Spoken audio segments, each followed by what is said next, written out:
All right. Well, what are we missing here then? Acceleration pump. Okay. What we are missing is when we go from this idle position towards a full throttle position, if we do it too rapidly, what's going to happen is the engine is going to stumble and bark and not be real happy because we introduce air faster than we can introduce fuel because the air can move a lot faster. So as this butterfly valve throttle opens up quickly, the transition happens too slowly to go from fuel here to fuel here, and we go lean, very lean, and we go very lean. We could have a afterfire or backfire. Backfire. Because why? Because those valves will be open at the same time and it'll let the heat back Too into slow, the- burn, Because it'll burn too slow. The flame runs too slow. Well, probably not the flame. That's the one thing I'm saying. Is flame through too slow. Sounds a little crazy, but in theory it could, as well as, which seems kind of hard to believe because we opened this up very quick. The manifold pressure should equalize and not do that, but sometimes you'll hear it happen, and so. Or the engine just stumbles and doesn't transition nicely. So we need some way to make this transition happen. There are two ways that you can do this. One way is to enlarge this.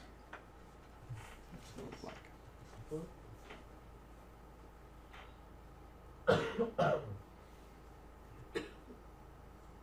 that's looking good. And when we are in the idle, Sorry, what are you enlarging there? I enlarged the discharge tube. Oh. So when we're in idle, really, this is all full of fuel. And this is also full of fuel at idle. Because there's nothing coming through here, so there's no reason to have that yellow there. All right, because it's coming through here, going up here, and this is all working over here. So this is just sitting here full of fuel, a lot of extra fuel.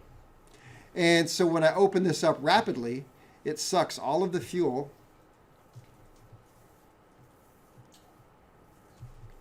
out of here and out of here. And all that extra fuel went out the discharge nozzle. That was a lot of extra fuel. And then this turns back into our air bleed. And mixes in there, and the fuel and air are then coming out of here. And that called the reserve chamber or something? That's called an accelerator well. So that's the accelerator well system. So yeah. So the downside would be though that all the fuel which comes out is like super thick droplets, right? Super thick droplets. It wasn't emulsified, and also, now what happens? How are you going to replenish this? Yeah, you'd have to go. I haven't seen a book that discusses it, but if we stop and think about it, the only way I'm going to fill this back full of fuel is to come all the way back to idle. So from there on out, any rapid throttle movements past idle, you're just on your own. Be careful. Good luck with that. So, all right, so we can do the accelerator well, or we can make an accelerator pump. And, oh boy, we're going to put an accelerator pump. All right, so an accelerator pump, I can put it right here. It'll have a little separate chamber. I guess we could do black. It'll have a little separate chamber over here. And it'll have a plunger. Just a little piston connected to a rod that comes outside of here. And it'll have check valves. Because you got to have some check valves. You don't have check valves, it's not going to work. Got to have a little check valve right here, and you got to have a little check valve right here. And I can't really draw a check valve, but tell you what I'll do. I'll just put a little. Let's see. Oops. We'll put a little red ball right here for our check valve, and a little red ball here for our check valve. And then what we have to do is put a discharge nozzle. So this can come down here.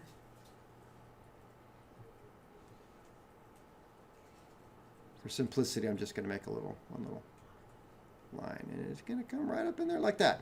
All right, and so that's just gets to be a real thin little tube right there. And so when I pull, and it's actually interconnected to the throttle.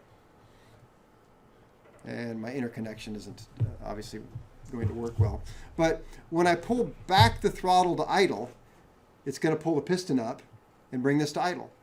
And then as I push this forward, it's going to open up the throttle and at the same time push this down. And as it pushes this down, it pushes this little red ball against its seat.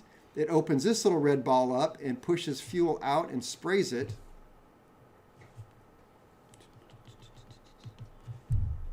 At the same time. So it's just a little jet. And then I pull back the throttle and it pulls back the piston, and then it brings this little ball and pulls it up to its seat. Well, it's actually got a little spring on it that kind of keeps it there. And then this ball opens up and the fuel fills up in there. That was actually what happened when we were emptying the carburetor, right? Yep. Because when I put it all the way to full throttle, it kind of sprayed out. Oh, that's why. So what inevitably will happen over and over and over is, can I draw an eyeball? Nope, can't draw an eyeball. Don't even try it. Should take an art class. For whatever reason, because we're mechanics, that's why we're curious people by nature. We take a carburetor, we take it off the engine, and there's usually a little spring that keeps all of the throttle closed. So the throttle's closed. We wonder, hey, I wonder what it looks like. And so we open it up as we're looking into it, and what does it fuel do? Spray. And so how high will it spray? Well, not that high. Yeah, not that high. So if you do it fast enough, it'll spray even higher. So it'll shoot a good 6 feet. So aim it at somebody when you do it. So this system works a lot better. It's just the downside is curious mechanics.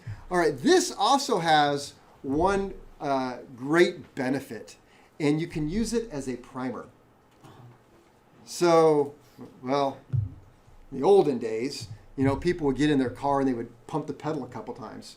And the reason why people do that in their cars is because cars had this type of accelerator pump.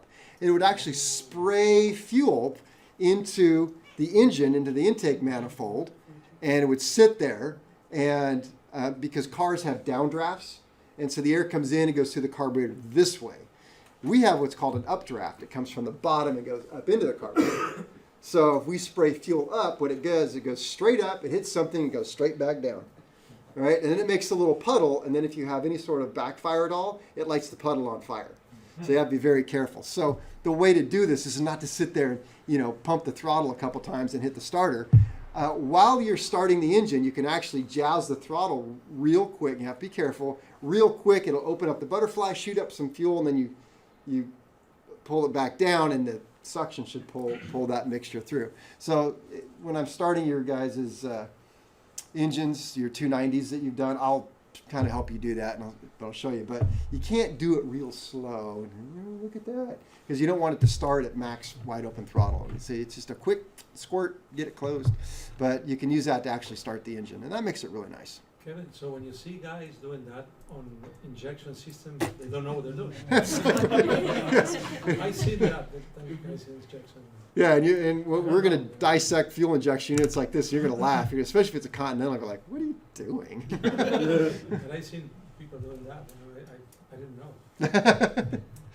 No, that doesn't make any sense. So the question is, the other type was an accelerator well. Can I use an accelerator well for priming an engine to start? No. Can I use the accelerator pump? Yeah. Yes, I can. Yes. So the only time you want to hit the throttle is after you've already started cranking? I do. Otherwise, think about the Lycomings you guys built. Well, Continental's really no different. You have the top of the carburetor is bolted to the bottom of the sump, and you really have about that much room so that's a couple of inches before it goes off to the right and the left. So all you can do is spray it straight up about 2 inches, and then it's going to fall right back into the carburetor for the most part. And then, so you do that, then you're going to get a puddle of fuel that's going to actually go up, turn around, fall back down, go into your air cleaner box, and then you're going to hit the starter button, and what good is that going to do? So if you do it while you're starting, at least you have the airflow going through, and better chance to draw it up into the cylinders. So, I have a question. yeah. Why isn't Is it going to be about some no, aircraft I've never heard of and some esoteric? why isn't the cooling effect on the manifold used for cooling anything? Use the white, change it. Don't you use it to cool oil? It is. Lycoming uses it. Okay.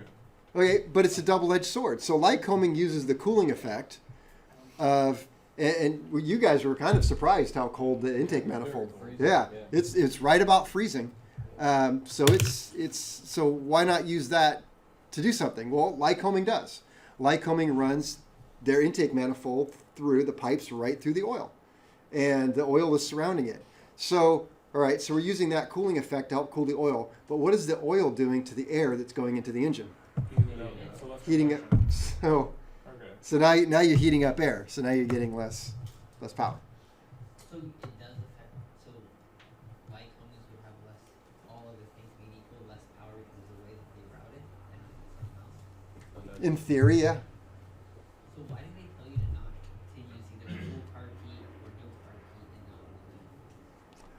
and not? You know what's funny? Okay, so why does the book say either full carb or partial carb? I actually was reading a book last weekend that said, if you're smart, you'll figure out a happy medium and use just enough carb heat to actually keep it at that spot. I even talked about how carb heat actually increased turbulence in the air, which caused greater mixture of the fuel air, which actually increased the balance of it going into the cylinders. But this is somebody talking, not Continental or Lycoming. So why does Continental Lycoming say to use one or the other? I don't know. Lawyers. Yeah, right. Probably right. Attorneys. Because I was trying to think of the negative side. And well, if you're in an icing kind of position and you're not using it all the way, then you're prone to getting ice. And so that's a danger. If you don't have ice, then you should have it all the way closed, because carb heat means non-filtered air. So, when I land my plane, as soon as the wheels hit, the first thing I hit is the carb heat. It's like a big deal to me. Carb heat in, because it's not filtered. And so I want filtered air going through my engine. And then I'll deal with the other stuff. It's funny. Some people are like, nope, flaps up. I'm like, I'm mechanic first, so take care of the But engine. if you have got someone that gets killed because they didn't apply the full carb heat, Yep, then they sue the manufacturer, yep, so they play it on the safe side. yeah. So, wow, that's looking like a really ugly carburetor right there. Sorry about that, but hey. Yeah, Quick question. yeah, quick So, question. On the metering jet. Time's up. On the main metering jet. Main metering jet. You enlarged it, right? So, I didn't really. Same size. well, yeah, but I mean on the side of it. Huh, what? Or not on the main metering jet, where the fuel nozzle going into the Here. out of the carburetor. Right here? Right here. Yeah, The whole nozzle. Okay. Oh, when I enlarge it down here, the Yeah. wells. Yes. yeah, the wells. So if you said that when you increase the throttle, would you increase it like gradually, or could you can you increase the throttle gradually to help it get more fuel and air mixture? So when you get the large droplets of fuel, or would you just jam it full floor? No, never jam throttles in Okay. aircraft. It's always a nice steady, no matter what you have. The primary reason for that is because you have counterbalances. Or, the weight's on the crankshaft. You don't want to detune them, and because the accelerator pump and even to the well to some extent, it'll take a pretty rapid throttle change, especially going closed. Well, that's easy. So no, you still want to go nice and slow.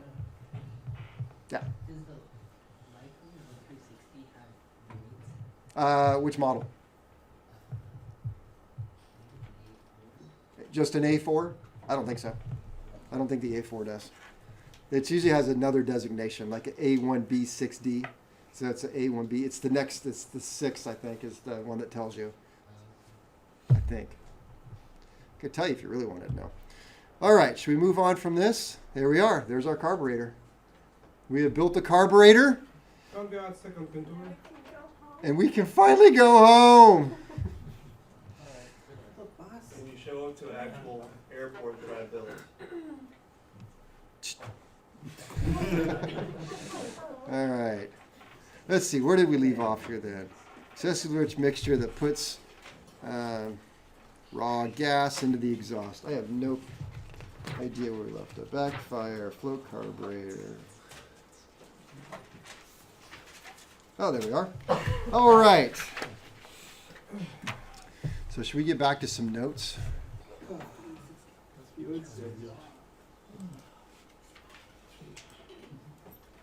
That didn't work.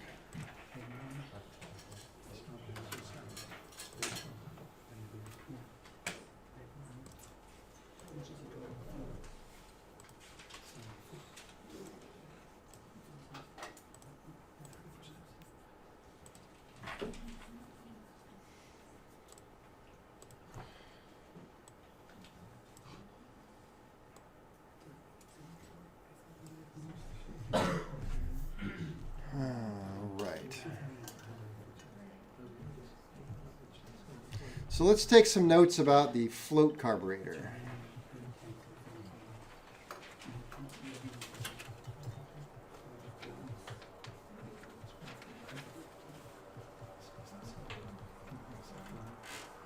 Float carburetor. All right, well, what is the actual function of the float carburetor?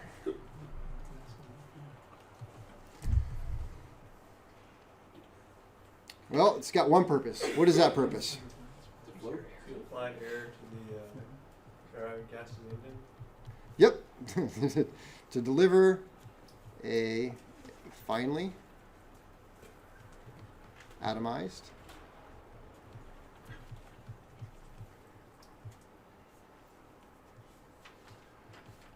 fuel at the correct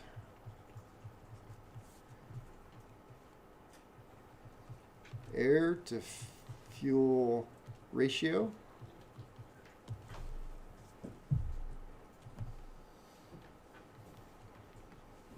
to the engine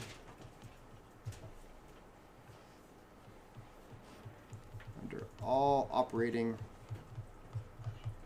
conditions. Asterisk. Sort of. Carburetor will not work upside down. So it's got to be in the right, or within its design limitations.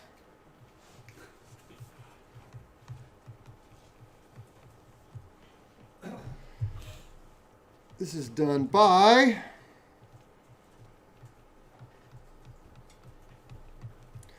measuring how much air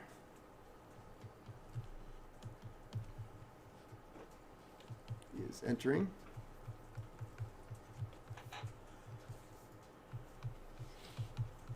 engine. What does the measuring?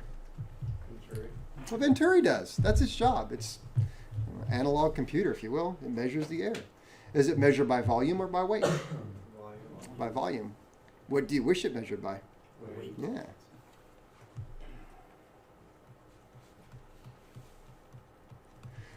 Measuring the correct amount of fuel.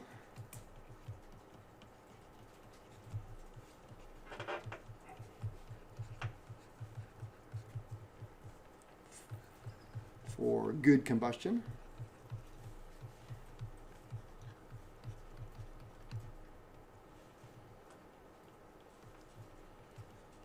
For the measured air.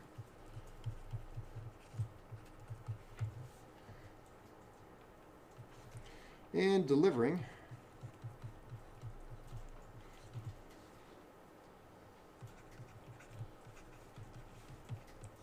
and mixing the fuel into the air.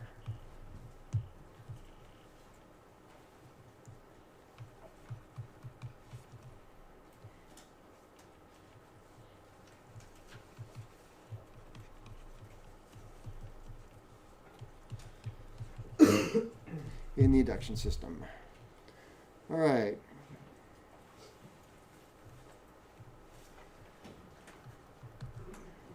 We have different types of carburetors. we can define them by airflow. Am I going too fast there? All right, so by airflow, what kind of carburetor are you guys looking at by airflow? Crickets. Single, All right, how about what kind of carburetor do cars have? I talked about that. Downdraft. That means the air comes from the top and goes down. You can have an updraft. I don't know what's updraft to you. Whatever. Wait, that's updog. Updraft. Or side draft. That or side draft. So I'm getting to that. Hang on. So he's like moving on. Updraft. What's next? Somebody cut him off. All right. So most aircraft engines have updraft carburetors, where the air comes from the bottom and it goes up into the engine from the bottom up. So that's an updraft. Or you can have a side draft.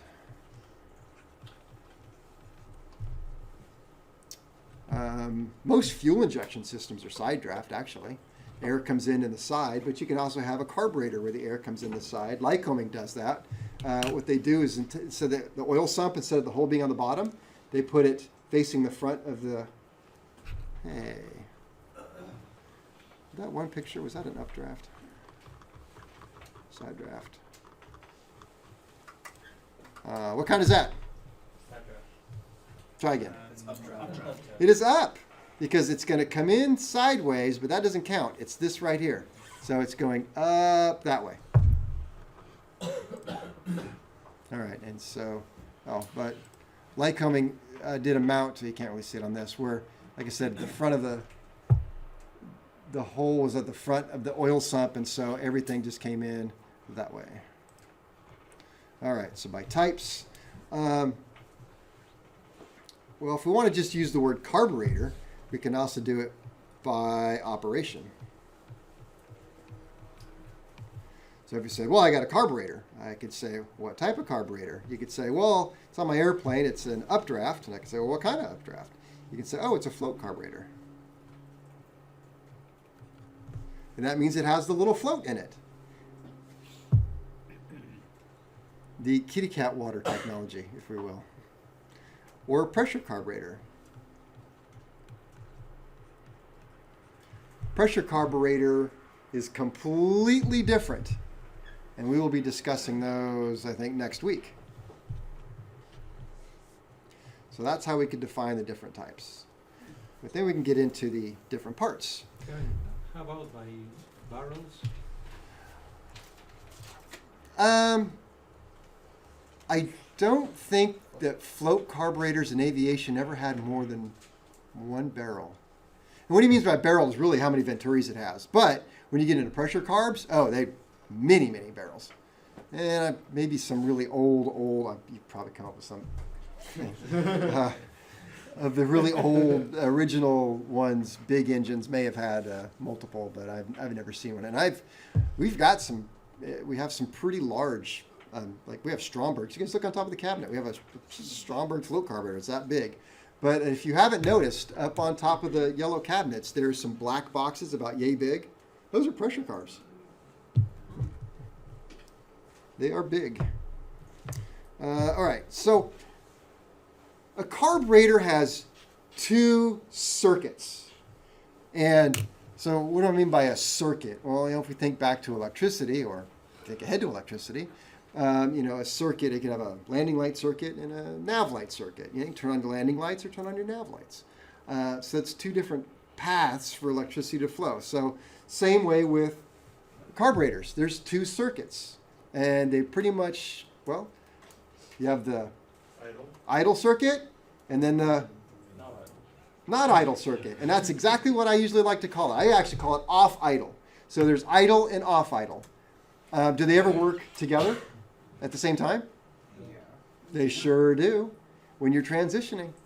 So they'll work together. So there's idle, off idle, and then in the middle is, that's the question I asked you, huh? I can just stares back there going, that's what you're trying to ask me. All right, so it gets easier as we go here. All right, so let's talk about the main metering system.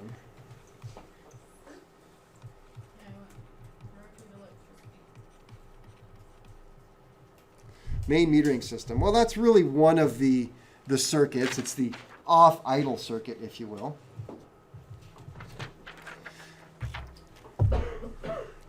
And what does it consist of? Well, first we have the venturi. And the venturi works off of what principle?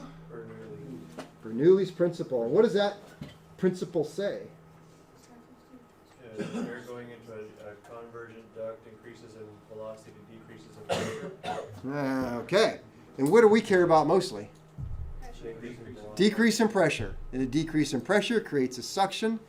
And that suction, the difference in pressure between the venturi and the float chamber is what causes the fuel to run out.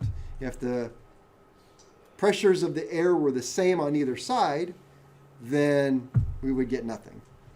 All right, so venturi.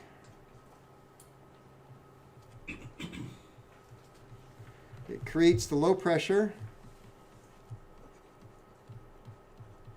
vacuum if you will, needed to draw fuel from the what? The main discharge. Yep.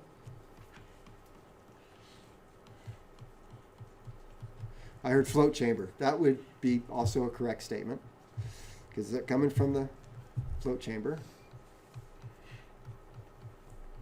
Operates on Bernoulli's principle.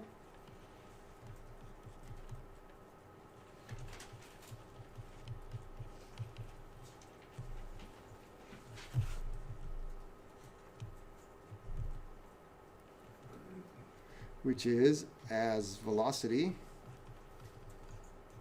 increases, pressure decreases.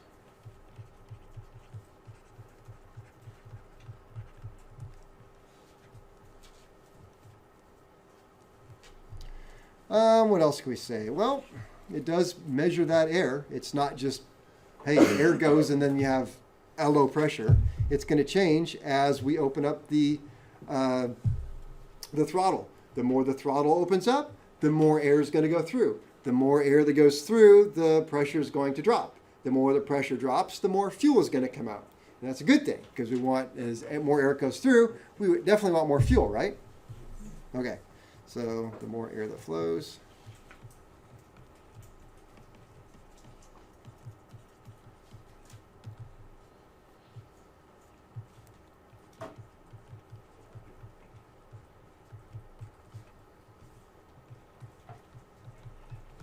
The greater the suction, and the more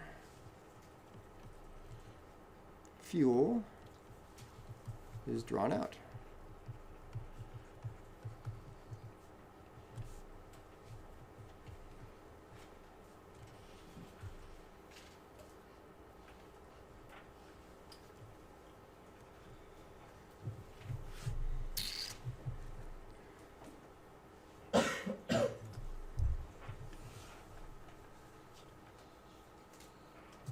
All right, I love that small book that I told you guys about. And by the way, like I said, there's a lot of copies in the tool room. There's one thing in all the books that I wish, and if I wrote a textbook, I would call it something different. I would say that the difference in the height of the fuel, as you change the height of the fuel, that changes how close the fuel gets to the fuel nozzle. And that height of the fuel, I would like to call that fuel metering force. Because I would say, well, the closer it is to the nozzle, the easier it is to get drawn out, and the more is going to come out. And if you actually drop the float level too low, drop the level too low in the float bowl, then the level next to the discharge nozzle is going to drop out, and it takes more suction to get out, right? And I would love to call that then the fuel metering force. But that's not what they call fuel metering force. That's not right. They refer to fuel metering force is actually the difference in air pressure between the float chamber and the venturi. I would like to call that what? Potential difference. What would you call it? Differential pressure? How about air metering force? Wouldn't that make more sense to call that air metering force? So, but it doesn't work that way. And so what the book says is air metering force is the force of the air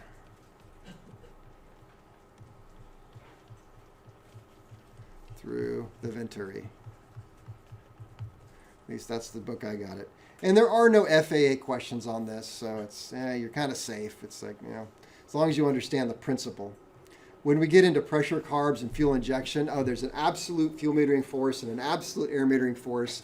And what they call a fuel metering force and what they call air metering force make perfect logical sense. So we'll be happy about that. This is an important point. The venturi will restrict and limit the amount of air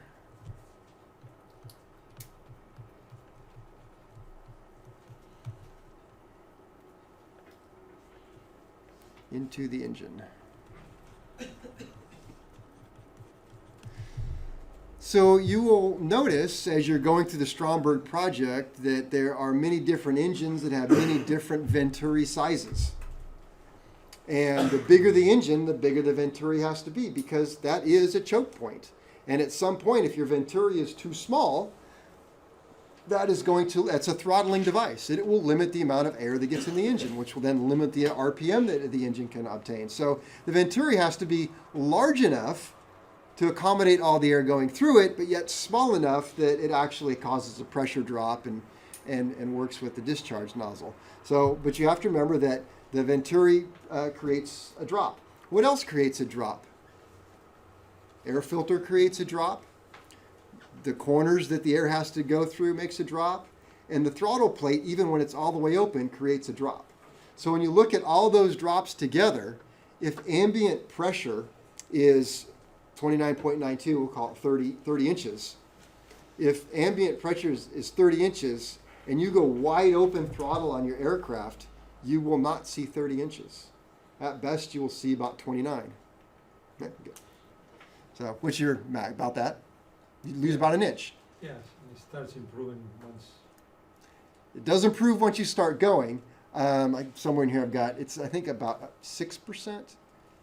It's some crazy number that actually, and believe it or not, when aircraft manufacturers are designing an aircraft, the air cleaner is actually designed to go in the prop wash, and you actually get pulsations not only from the propeller forcing air in like a small supercharger, but ram air, which is the aircraft going forward. So all those two things in effect start supercharging a little bit the air going into the intake system. So then you build up a little bit more, you recover some of that. But if you're just sitting there on the ground, brakes set, you go wide open throttle, you can expect to lose about an inch. So, but with your plane, you're picking up a little bit more from the ram effect and the propeller effect.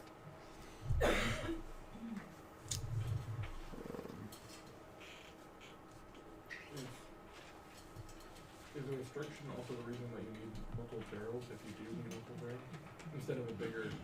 That would make sense to me because if you had, you got this engine, so we got a barrel that's this big, and you got little tiny discharge nozzles sitting right here. It's like, well, that's not going to create the suction. You just line them up around the edge. I don't know. So, therefore, you don't want to do that.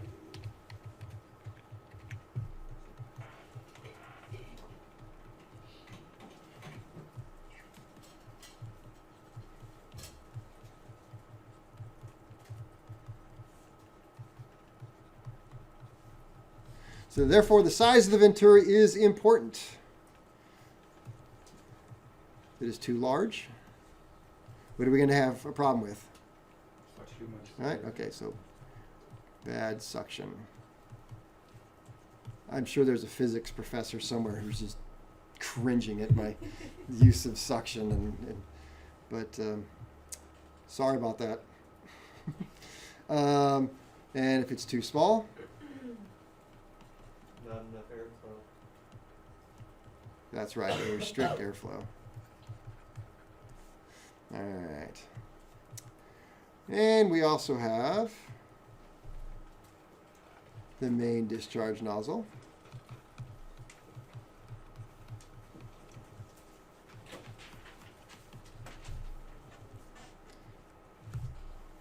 And that is, oh, how would you define that? Do I need my crickets? What's main discharge nozzle do? Fuel and air mixes. Yeah, it mixes right after that, right outside of that, where fuel is drawn out.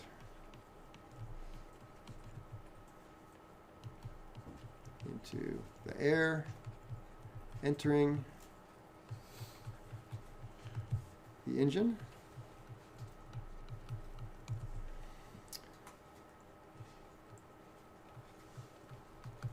We have the float chamber.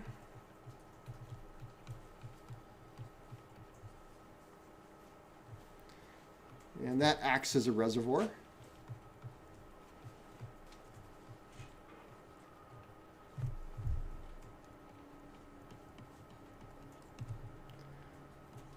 For fuel to be used.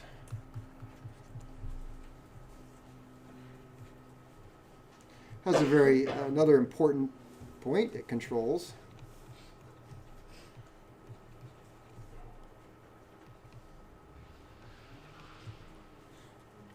the level of fuel at the discharge nozzle.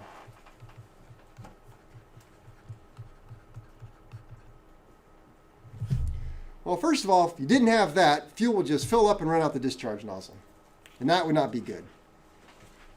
Let me see. If level is too low, we're going to run rich or lean? Yep. Because you need more suction to lift the fuel up that extra distance, and so it's going to be off. So a float level it's a big deal. If it's too low, it's lean. If it's too high, well, first of all, it's going to run out when the engine's off.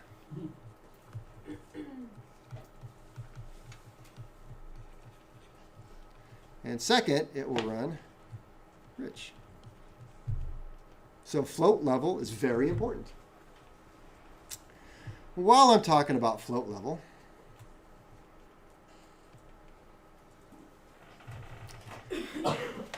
if we can kind of go back to this here.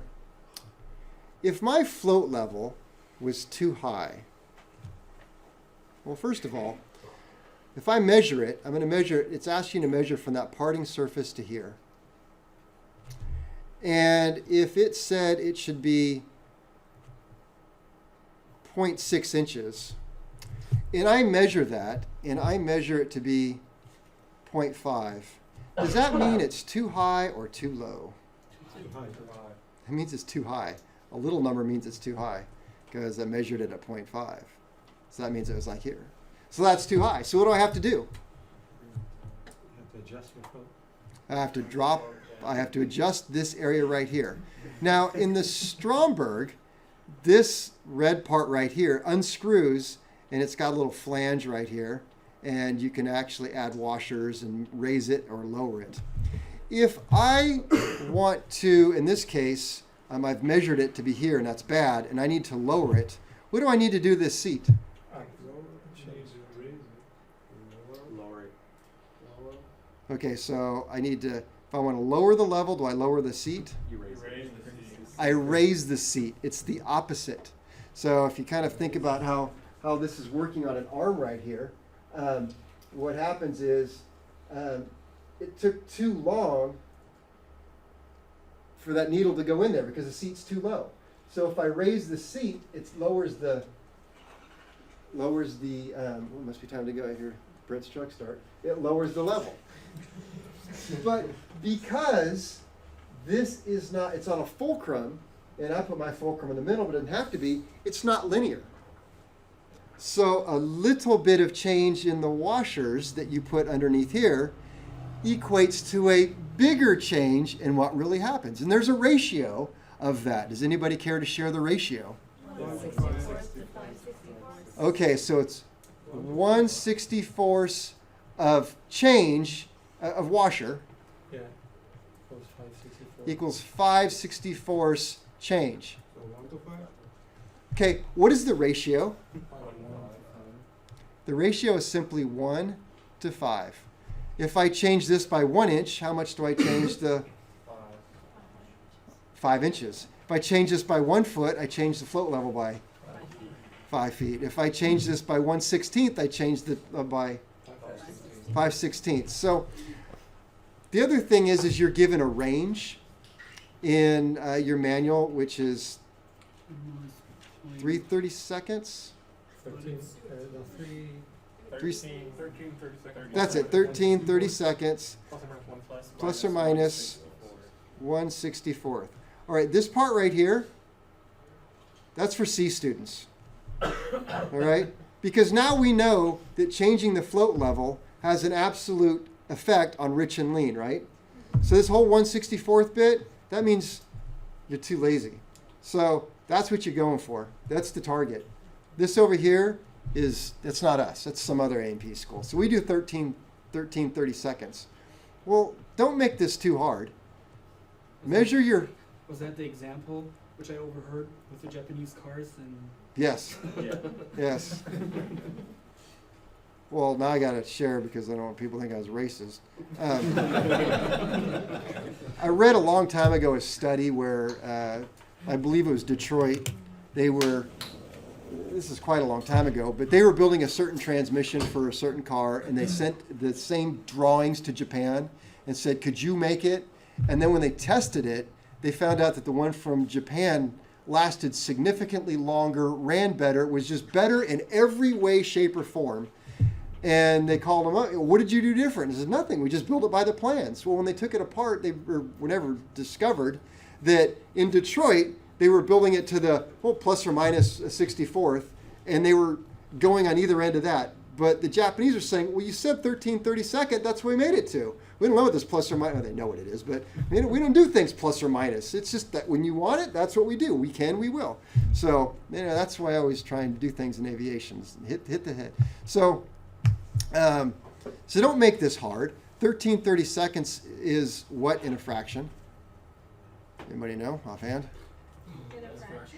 Yeah, I'm decimal, in a decimal. Yeah, it's 13/32 in a fraction. Just checking. So